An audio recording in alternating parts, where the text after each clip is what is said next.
నమస్తే, నేను ప్రశాంత్. 3 రాజధానులపై బొత్స సత్యనారాయణ గారు అయితే మాట్లాడడం జరిగింది. ఇంతకీ అసలు ఏం మాట్లాడారు, దీని గురించి అయితే మాట్లాడేందుకు ప్రస్తుతం మనతో పాటు టీడీపీ స్పోక్స్ పర్సన్ సూర్య దేవరలత గారు ఉన్నారు. నమస్తే అండి. నమస్తే మేడం, బొత్స సత్యనారాయణ గారు ఈ 3 రాజధానుల గురించి అయితే మాట్లాడడం జరిగింది. ఇంతకీ అసలు ఏం మాట్లాడారు, ఎందుకు అలా మాట్లాడడం కారణం ఏంటి? అంటే బొత్స సత్యనారాయణ గారేమో 5 ఏళ్ల క్రితం అంటే మేము రాజధాని కంప్లీట్ చేస్తామని చెప్పి అధికారంలోకి వచ్చారు. తర్వాత అధికారంలోకి వచ్చినాక దానికి 20,000 కోట్లు ఖర్చు అవుతుంది, 20,000 కోట్లు ఖర్చు అవుతుంది. సో మేము అందుకని మేము చేయం, అది ఒక శ్మశానం అని చెప్పి మాట్లాడారు. అప్పుడు 3 రాజధానులు అని చెప్పాడు. అరే, ఒక్క రాజధానికే 20,000 కోట్లు అని చెప్పి మీరు భయపడి కట్టినాలు 3 రాజధానులకి 20,000 ఇంకా ఎలా ఖర్చు పెడతారు? ఇప్పుడు ఒక చోట కట్టడానికే డబ్బులు లేవని మాట్లాడారు. అప్పుడు 3 రాజధానులకి కన్స్ట్రక్షన్స్కి వాటికి అన్నిటికీ కావాలి కదా. అది దిమాగ్ ఉన్న వాళ్ళు ఎవరైనా ఆలోచించేది అదే కదా. ఒక చోటకే ఇది లేదు, ఇంకా మళ్ళీ 3 చోట్లకి వెళ్తారా అనేది ఉంటుంది. ఇంకొకటి, అసలు ఎవరైనా నార్మల్ పబ్లిక్ అయినా మనం ఎవరైనా ఆలోచించేది 20,000 కోట్లకి అవుతుంది బడ్జెట్, అందుకని మేము కట్టము అని చెప్పారు. లక్షల కోట్లు అప్పులు చేశారుగా, కొన్ని లక్షల కోట్లు అప్పులు చేశారు. అప్పుడు ఆ లెక్కను చూస్తే 20,000 కోట్లు అనేది నథింగ్. 20,000 కోట్లు అనేది వీళ్ళు చెప్పిన లెక్కలు చూస్తే అది నథింగ్. మళ్ళీ ఈ రోజునంట వాళ్ళందరూ డిస్కషన్ చేస్తారంట. డిస్కషన్ చేసి మీరు కట్టే పని కాదు కదా, ఇప్పుడు మీ చేతుల్లో ఏమి లేదు. మీరు డిస్కషన్ చేస్తే ఏంటి, డిస్కషన్ చేయకపోతే ఏంటి? ఇప్పుడు రాజధాని అక్కడే ఉండాలి అనేది ప్రజలు డిసైడ్ చేసేసారు. సో దాన్ని కూటమి ప్రభుత్వం ముందుకు తీసుకెళ్తుంది. ఈ డిసైడ్ చేసే నీ డిసైడ్ చేసిందో మీరు మాట్లాడిందే నచ్చకేగా ఈరోజు ప్రభుత్వం నుంచి మిమ్మల్ని మీకున్న ప్రభుత్వాన్ని దించేశారు. అంటే వీళ్ళ ఆలోచన ఎలా ఉందంటే, మేమేం చెప్పినా నమ్ముతుంటారు ప్రజలు, మేమేంతంటే అంతే అనేటట్టు మాట్లాడుతున్నారు. ఆ రోజున 33,000 ఎకరాలు తీసుకున్న రోజునే ఆమోదించకుండా ఉండొచ్చు కదా. ఆ రోజు ఈ క్వశ్చన్ ఎందుకు చేయలేదు జగన్మోహన్ రెడ్డి గారు? ఆ రోజున ఆయన ఒప్పుకున్నారు కదా రాజధాని అక్కడ ఉండాలని అమరావతిలో. మళ్ళీ తర్వాత రాజధాని వద్దంటారు, అక్కడ రాజధానికి పనికిరాదంటారు. దానికోసం అక్కడ ఉన్న ప్రజలందరినీ కూడా నానా రకాల ఇబ్బందులు పెట్టారు. అమరావతి ఉద్యమాన్ని ఏ రకంగా ఇచ్చేశారు, ఎంతమంది చనిపోయారు, ఎన్ని మాటలు పడ్డారు, ఎన్ని కేసులు పెట్టారు వాళ్ళ పైన, వాళ్ళు ఎంత ఫైనాన్షియల్గా నష్టపోయారు. 5 ఏళ్ళు పిచ్చి చెట్లు వచ్చేసి అక్కడంతా కూడా రాజధాని లేకుండా ఏ రకంగా ఇబ్బంది పెట్టారు. ఆ రోజున వాళ్ళు అలా అనుకున్నారంటే ఈ రోజున మళ్ళీ ఈయన చర్చిస్తాడంట. నువ్వు ఇప్పుడు ఈయన చర్చిస్తే వచ్చేదేంటి, చర్చించకపోతే వచ్చేదేంటో ఒకటే చెప్పాలి ఆయన ప్రజలకైనా కూడా. అరే, మీరు చర్చించేటప్పుడు చేసేటప్పుడే మీరు ఏమీ చేయలే. ఆ రోజున 3 రాజధానులు ఓకే అనుకున్నారంట.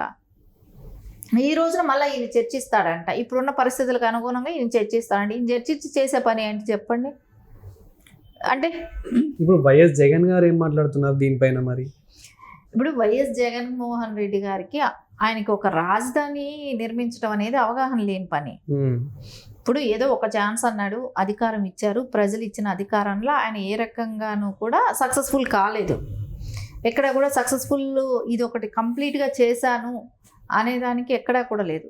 అరే, ఒక బిల్డింగ్ కట్టడం అనేది కష్టం, కూల్చడం అనేది ఈజీ. అది కూల్చడం కూడా మనం చూసాం.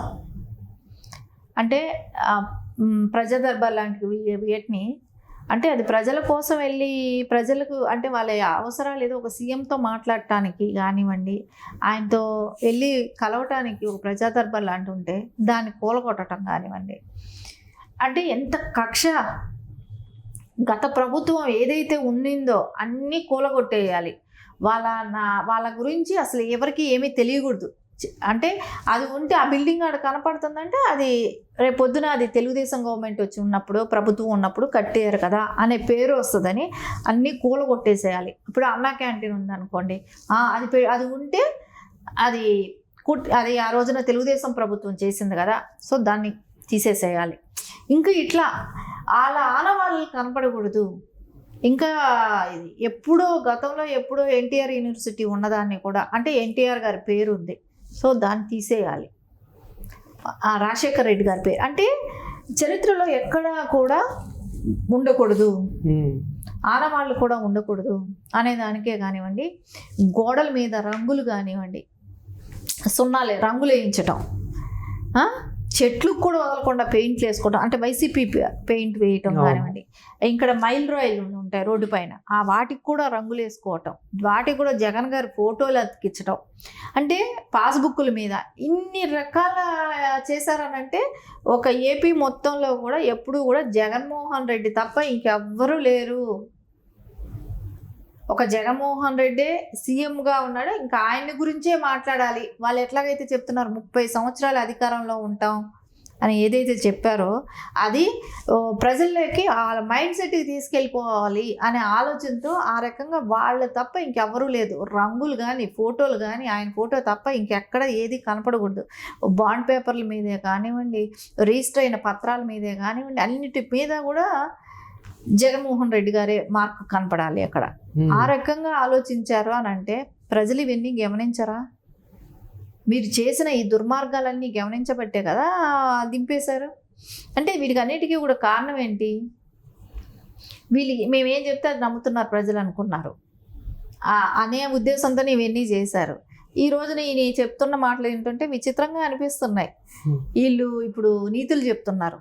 ఎవరికి నీతులు చెప్తున్నారు? ప్రజలు వింటారని నీతులు చెప్తారా? తెలుసు కదా ప్రజలకు మీరు చేసిన 5 ఏళ్ళు మీ పరిపాలన ఎంత చెత్తగా ఉంది, మీ ఆలోచన విధానం ఏంటి, ఇవన్నీ తెలుసు కదా. తెలిసి ఈరోజు చెక్ పెట్టారు. పెట్టిన తర్వాత కూడా మళ్ళీ వీళ్ళంటే డిస్కషన్లు చేస్తారంట. వీళ్ళ డిస్కషన్లు విని వీళ్ళు ఇప్పుడు ఏం చేయగలుగుతారో చెప్పండి. వీళ్ళ దగ్గర ఉన్న అవకాశం టైం వీళ్ళు వినియోగించుకోవాలి. ఇప్పుడు వీళ్ళు ఏం చేయబోతారు? అపోజిషన్ కూడా కాదు. వచ్చి మీడియాలో మీ సాక్షి మీడియా ఒక్కటి పెట్టుకొని ఆ ఒక్క గొట్టం పెట్టుకొని దానిలో మాట్లాడితే మీరు ఏమైనా చేయగలుగుతారా? అసెంబ్లీకి కూడా రారు. ఇంకెక్కడ కూర్చొని ఏం డిస్కషన్లు చేసుకొని ఏం చేస్తారో చెప్పండి ప్రజలకి? ఏమి చేయరు వాళ్ళు. చెయ్యాలనే ఆలోచన కూడా కాదు. ఓన్లీ వాళ్ళు ఎలక్షన్ అప్పుడు డబ్బు, మందు, మా దగ్గర కావాల్సిన డబ్బు ఉంది, మేము ఇంకోటి ఏమైనా చేయగలుగుతాం, చంపటం చేయగలుగుతాం, మందు పంచగలుగుతాం, డబ్బులు ఇవ్వగలుగుతాం. సో ఈ కెపాసిటీ మాకు ఉంది కాబట్టి మేము ఏమైనా చేయగలుగుతాం, అంతే వాళ్ళ ఆలోచన. సో అందుకోసం ఇట్లాంటి మాటలన్నీ ఇప్పుడు మాట్లాడటం మొదలుపెట్టారు. మనకి కూటమి ప్రభుత్వం వచ్చాక అమరావతి ఎంత డెవలప్ అయిందో మనం చూసాము, ఎంత డెవలప్ అవుతుందో కూడా చూస్తున్నాము. సో ఈ 3 రాజధానుల పైన కూడా అంటే ఎలాంటి నిర్ణయాలు తీసుకోబోతుంది కూటమి ప్రభుత్వం? ఈ 3 రాజధానులు అనేది మనం ఫస్ట్ నుంచి కూడా వ్యతిరేకమే. ఎప్పుడు కూడా ప్రపంచంలో లేనిది ఇక్కడ ఏదో చేసేస్తాం అనుకోవటం అదొక అవివేకం. అది జగన్మోహన్ రెడ్డి గారు చేశారే కానీ అలాంటి పని ఎప్పటికీ కూడా జరగదు. కూటమి ప్రభుత్వం ఎప్పుడు కూడా అమరావతి రాజధాని కంప్లీట్ చేయటం ఒకటి, ఇంకోటి పోలవరం కంప్లీట్ చేయటం ఒకటి, అక్కడ ఇండస్ట్రీస్ రావటం, రాష్ట్రం అభివృద్ధి చెందటం, ఇన్కమ్ సోర్సెస్ పెరగటం, ఇది కంపల్సరీ కావాలి, ఇది చేయాలి, చేసి తీరాలనే పట్టుదల అయితే నారా చంద్రబాబు నాయుడు గారికి ఉంది. ఆ దిశగానే ప్రజల్లో ఆయన ఏదైతే హామీలు ఇచ్చారు ఇవి నెరవేర్చడం ఇట్లాంటి వాటి మీదే ఫోకస్ చేస్తున్నారు. కానీ ఈ 3 రాజధానులు అనేది ఎప్పుడో అది వాళ్ళకి అదే అనుకుంటాం కదా, పిచ్చోడి చేతిలో రాయి వస్తే అది 3 రాజధానులు అవుతాయి, 30 రాజధానులు అవుతాయి. ఎందుకంటే ఉన్న జిల్లాకి కూడా రాజధాని పెట్టచ్చేమో. ఆయన ఆలోచన జిల్లాకి కూడా రాజధాని పెట్టే అవకాశం కూడా ఉంటుందేమో. అట్లాంటి ఆలోచన కలిగిన వ్యక్తి ఆయన. అందుకనే ప్రజలు నువ్వు ఉంటే నీ చేతిలో ఆ అధికారం ఉంటే జిల్లాకి కూడా ఇప్పుడు 3 రాజధానులు కాదు, జిల్లాకి కూడా రాజధాని మాట్లాడతావని చెప్పి ఆయన్ని పక్కకు పెట్టడం జరిగింది. Thank you madam. నమస్తే.